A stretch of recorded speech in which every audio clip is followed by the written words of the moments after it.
What's up, YouTube? I'm back at it with another video. Please excuse my appearance.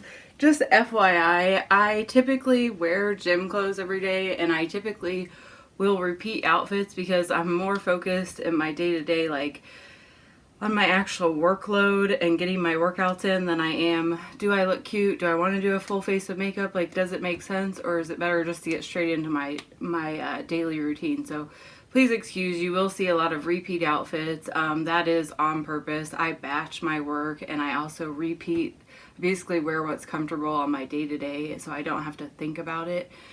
But I digress. Excuse my appearance. Do not look super cute. Do not care. I have shit to do today. Today I wanted to cover my top 5 tips that have helped me with my fitness and nutrition and that anybody can implement at any stage in their nutrition and fitness journey. So whether you're just starting out or whether you've been at it for a while, I found these to be probably the most significant, most helpful things that I've started to do on a daily basis that have helped me meet my fitness and my nutrition goals.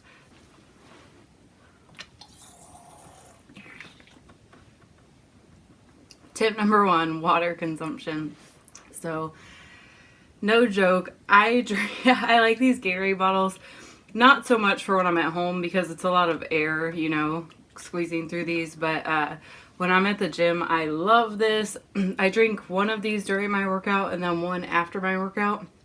And when I'm at home, I'll often fill up one of these Gatorade bottles just because it's, I think, 32 ounces. It's a pretty large quantity, and I'll just leave the lid off and I'll just drink out of that, and I'm able to actually see how much water I'm drinking, because I know water is one of those tips that everybody gives, but it's so important because before, when I started, I wasn't tracking my water. I wasn't really trying to get like a certain amount of water. I was just drinking water when I thought of it. But actually, a good baseline that I learned was however much you weigh. Say I weigh currently 200 pounds. So I would aim to drink half of my weight in ounces of water. So I currently try to drink 100 ounces of water, if not more, per day. And by doing that, I'm naturally more energetic. I'm naturally not going to eat as much because the water is actually filling me up more than I realize. Whereas if I like, telltale sign that I'm not drinking enough water is if all of a sudden I'm getting all these food cravings and I'm just like super hungry and I want to have snack foods, or I just feel really hungry, I kind of go, shit, I didn't drink enough water today. And at that point it's almost too late, but then I just start again the next day. I will like drink about half of these before I eat, and then I'll just continue trying to be more aware of it, and trying to get in that amount of water every day is so helpful and so crucial. Okay, tip number 2 is activity level. I was very vague in the beginning. I didn't necessarily have a plan, but I find that when I program in, just like I would program in appointments, just like I program in all my tasks I have to do with my work, I also program in my workouts. I have a schedule and I program everything in so that even on a day, no, I should say even on a week when I have a lot of work that needs to be done, I will at least do 3 workouts minimum, and then I'll do 2 active rest days, which means, you know, I might go somewhere with Nico, like a little day trip or an outing that involves a lot of walking. I like to shop, so maybe I'm just going to go shopping for a few hours. That can be my active rest, and then 3 workouts with weight training per week, and they don't have to be super hard either. I just pick 6 exercises, and then I do 10 to 12 reps, sometimes 15 depending on how I'm feeling. If I want to do lightweight or heavyweight, if I'm doing heavyweight, I'm probably just going to do about 8 to 10 reps. But the point is, it doesn't have to be a super intense thing. When in the beginning, I think I only picked 4 exercises, and then I repeated them 3 times. And I just made sure that I felt like it was challenging me. And in the beginning, I also had a rule where I would say if I really didn't want to work out, I would make myself go to the gym. And I said, just do 10 minutes. And if you feel like leaving, you can go ahead and go. And I found that for me anyway, once I was there and I did the 10 minutes, a few rare times I went ahead and left because I wasn't feeling it. I didn't feel into it and I didn't want to force it. But all the other times I kind of pushed past that and I'm like, I'm already here, if I get this done, I don't have to come back tomorrow. I can use one of my active rest. So, another thing I want to point out is for me anyway, if on days that I go to the gym, on days I do a home workout, on days I do an active rest, I find that I am much more likely to eat healthier and stick with my nutrition a little bit better because I guess it's because I just feel how much work it is to actually do the workout and to do all that stuff. And it just keeps me more on track. Whereas on a day where I'm not working out, I'm just, taking a day off. Maybe I've got a get together or something or a party to go to, like a social thing, whatever. Then I feel like I'm more likely to eat the cake. I'm more likely to just go a little crazy because it's like I already forgot how much work it's going to be to get this stuff off of me. And don't get me wrong, it's great to treat yourself. But I was the type of person that was treating myself pretty much every day, several times a day. So yeah, activity level, getting those workouts in and scheduling them was a huge key for me. Okay, tip number 3 is whole foods. To include more whole foods in my nutrition was really key. In the beginning, I really didn't realize how many processed foods I was eating, and not just that, but how many processed foods I was eating and how high they were in calories and how low they were in actually providing nutrients that were going to keep me full for a long period of time. A lot of the things I ate would be more considered like snacky foods or highly processed foods. And once I was able to start getting those out of my nutrition and bringing in more lean meats, more chicken, more lean ground beef, more, I eat tuna sometimes for lunch. I love eggs. I love egg whites. All these lean sources of protein powder, and getting away from processed meats, things that are pre-prepared and they're coming in like packages. Basically, being able to bring in more foods that have very few ingredients or nothing on the nutrition label, like a banana. It doesn't have a nutrition label. It's a banana. You get what you see. Adding in more things like that, more fruits, more whole veggies, more lean meats. I was eating a lot of beef, and there's nothing wrong with that, but if I needed to drop weight, beef wasn't really going to be my main source of protein. I needed to bring in more chicken. I needed to bring in more salmon, things like that. And it doesn't have to be, like, don't freak yourself out and say it has to be like this forever. What I found helpful was bringing in things that I enjoyed eating and then that also fit within the macros I was trying to stay within. So I'm trying to get a certain number of carbs a day, a certain amount of fats, and a certain amount of protein. So finding foods that work with what I like and that fit within those numbers is really key, because then I'll repeat those meals throughout the week and I won't even really have to think about it. And I can often make a dinner for 8 instead of a dinner for 3, and then I just portion out those meals and I have those for the rest of the week for my lunches. And then dinner, if I want to have one for dinner, if I want to make a different dinner, you get the idea. It just makes it so much simpler. And also, a lot of people say that eating healthy has to be really super expensive. But what I found is by adding more fresh vegetables, adding more fruits into my diet, and lean meats, my grocery bill is actually much smaller than it used to be, because all these processed foods I was eating, cereals, cookies, candy, soda, just granola bars, chips, all this stuff, and I still eat that stuff sometimes, but it lasts so much longer because I'm eating so much less of it. But anyway, that stuff all adds up.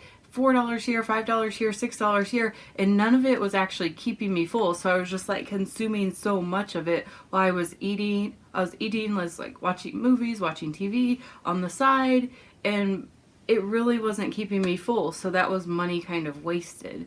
Now my money is being spent for these foods that are actually keeping me full longer. They're helping me reach my fitness goals. and I don't think about food while I'm in between meals because I am so full. So that was a key one, including more whole foods in your diet.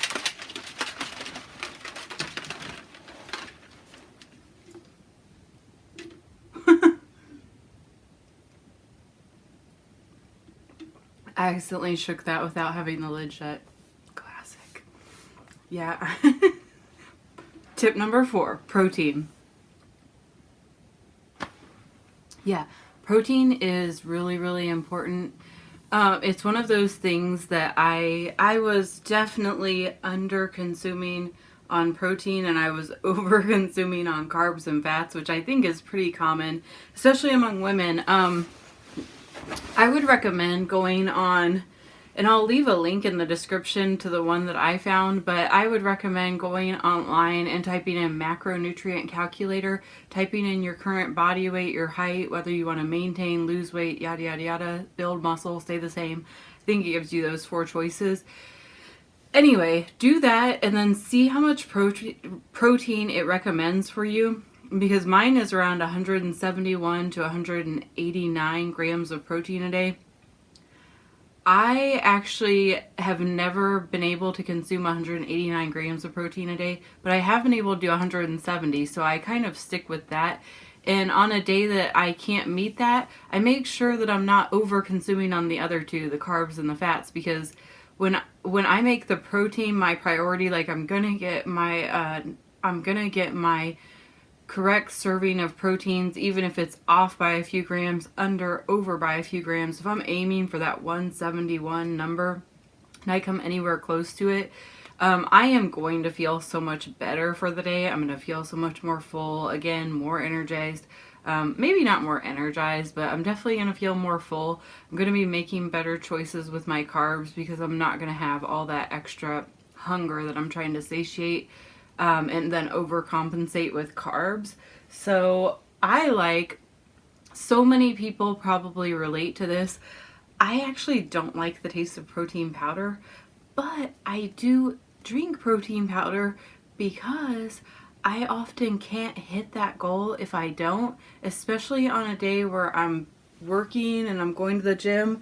I just find it's easier to mix up a protein shake and down that, and that's an extra 20 grams of protein that's going to get me closer to my goal. So that is really huge. And I also drink like an organic vegetable powder that also has 20 grams protein, and that's another way I'm able to get that extra 40 grams, but I'll usually just do one or the other. Anyway, point is, the one I like is this one. I don't know if you can see that. It says, bam, cookies and cream. That's why I like it. And it's also, on these proteins, you have to be careful because look at the scoop size, and then you have to look at 35 grams in the scoop. And then the other thing you want to look at is 25 grams of protein and then 35 grams in the scoop. That's 10 grams that is unaccounted for. Well, it's accounted for, but it's in all these other filler things. Like carbohydrates, yes, you expect those to be in there. A certain amount of fat. And then you can look down here and see what all is included. But I know for a fact that milk-based protein is not as good as whey protein. So I like this one for that reason. And I would say if it's going over that 10 gram rule, like of having filler and all that extra stuff that's not protein, I would say try to get a little bit better of a value. And this is not bad. This is from Costco, actually. And this is the best tasting one I found. This is 6 pounds of protein powder. I'm just saying, I really like that one, and I'm really picky with protein powder. Another tip on protein powder is make it in a way that you like it even better. I actually don't mind drinking that with water plain. I actually like that cookies and cream flavoring they have. But in the middle of the day, I also like to drink coffee. So I'll do coffee, protein powder, and then I'll fill up with some almond milk, like a cup of almond milk. Combine all those together. And that's just like a drink I enjoy and it's not taking me off track, like if I was to drink a can of soda or something like that, or God forbid, like have some vodka. I'm staying on track with my sobriety, with my fitness goals, and I'm also allowing myself a little something that just makes me feel good, you know? So yeah, protein is super, super, super important. Okay, last tip is grab a pen, grab a little notebook, and start tracking. If you're anything like me, I was overwhelmed with the idea of tracking everything. Every time I heard that tip, I was just like, oh no. I was like, I don't need to track. No. I know what I'm consuming, and I don't need to track. That's not for me. So I get it. I get it. You don't want to track. And the way I made myself track was literally pen and paper. I just felt overwhelmed with the idea of typing everything into like an app. Although now, even now though, when I track, I rarely use an app. I usually will jot down what I've had, and then at the end of the day, I'll plug it all into the app. Just because, I don't know, that's just the way I am. But I found it easier just to keep a notepad and a pen in the kitchen, or just carry it around with me whenever I go somewhere, like a small notebook like this. And yeah, then when I eat something, I just write it down, and I write about how much I ate of it. And that's good enough, because in the beginning you don't, it's almost better to write it on a pen and a paper now that I think about it, because in the beginning you don't want to change how much you're consuming. You want to write it down exactly what you are consuming, so then after a week you can look at it and be like, oh, like for me anyway, that's when I realized how many calories I was eating, yet I still didn't feel full a lot of times, which was the kind of part where I was like, okay, we have a little bit of a problem here. Who wants some bonus tips? Bonus tips. Okay. Because you asked. Not really. Just because I want to share. Okay, so if you don't like the taste of water, you might try BCAAs, which I know a lot of people say you don't need BCAAs. They don't do anything. I disagree with that, because I currently have this one, Muscle Tech. There's many different options, and this only costs $13 on Amazon, free shipping if you have Prime. But all I'm saying is the BCAAs, what I use them for is for energy, like a quick boost. Oh God, sorry, I keep playing with my hair. I think that might be a nervous tick. Anyway, the BCAAs actually really help my recovery. So if I go to the gym, I always take a scoop of BCAAs, because one, when I'm in there, it just gives me that extra burst of energy. Maybe I'm like highly sensitive to them, but it really does give me an extra burst of energy. So I'm able to do more reps, more sets than before I was using them. And muscle recovery is everything. Before, I would go to the gym and I would be so sore the next day that I couldn't work out. It was physically painful to work out. I take those and I can do 5, even 6 workouts in a week, because it just takes down my soreness so much, and it helps me recover so much faster. So while I don't say like Muscle Tech is the best one, I'm sure there's better ones. I tend to just go with stuff because I'm currently like trying to be very budget friendly. That's why I get the protein powder from Costco. That's why a lot of times I'll get the supplements on Amazon. I'm just trying to keep my cost really low, but still get what I need out of the product. And there was another one I used, I think it was called Extend, and that one I'm sure was good, and it's good to rotate, and I rotate so that my body doesn't get used to the same one.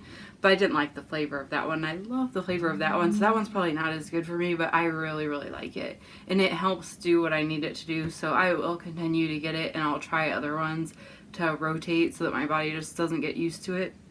Anyway, bonus tip.